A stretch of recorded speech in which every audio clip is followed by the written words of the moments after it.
মানব ইতিহাসের শুরু থেকেই মানুষ অভ্যস্ত পূর্ব আকাশে সূর্যোদয় আর পশ্চিম আকাশে সূর্যাস্ত দেখতে।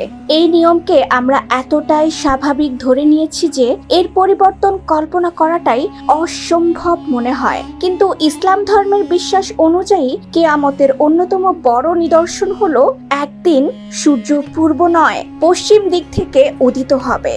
তখন পৃথিবীর সব মানুষ তা দেখবে এবং সবাই ঈমান আনবে, কিন্তু সেই ঈমান আর কারো কোনো উপকারে আসবে না।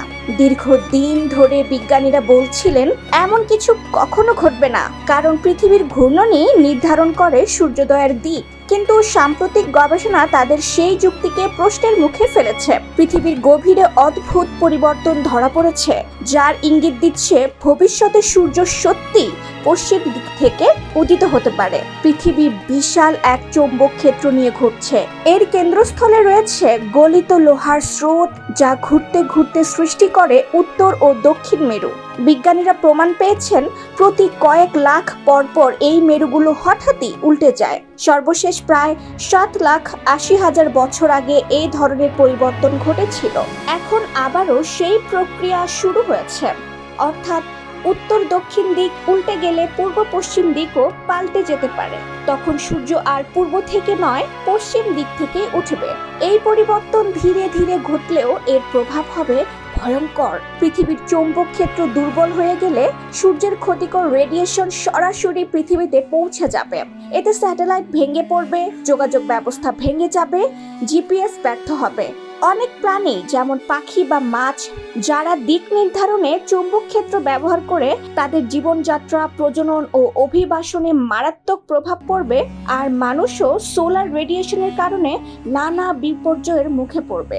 আরো ভয়ঙ্কর একটি তথ্য হলো বিজ্ঞানীরা সম্প্রতি আবিষ্কার করেছেন পৃথিবীর কেন্দ্রস্থল কিছু সময়ের জন্য থেমে গিয়েছিল এবং এখন উল্টো দিকে ঘুরছে। এর মানে চৌম্বক মেরুর উল্টে যাওয়ার প্রক্রিয়া আরো দ্রুত হতে পারে। অর্থাৎ বৈজ্ঞানিকভাবে অসম্ভব বলে ধরা হলেও বাস্তবে পৃথিবী এক মহাবিপ্লবী পরিবর্তনের দিকে এগোচ্ছে।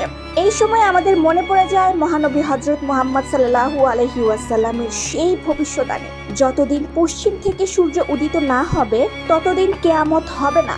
একদিন যখন পশ্চিম দিক থেকে সূর্য উঠবে, তখন সবাই তা চোখে দেখবে এবং সবাই ঈমান আনবে, কিন্তু তখনকার ঈমান আর গ্রহণযোগ্য হবে না।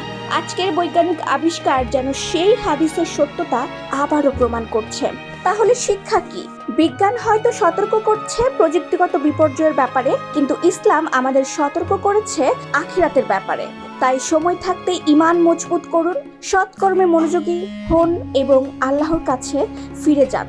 এটাই হবে সবচেয়ে বড় প্রস্তুতি। প্রিয় দর্শক, পৃথিবীর এই ভয়াবহ পরিবর্তন নিয়ে আপনার মতামত কি? কমেন্টে লিখে জানাতে ভুলবেন না। আর এরকম আরো গুরুত্বপূর্ণ ইসলামিক ও বৈজ্ঞানিক বিশ্লেষণ পেতে এখনই আমাদের চ্যানেলটি সাবস্ক্রাইব করে পাশে থাকুন। নতুন ভিডিওর নোটিফিকেশন পেতে বেল আইকনটি প্রেস করে রাখুন। সাথে আছি আই রাইটার।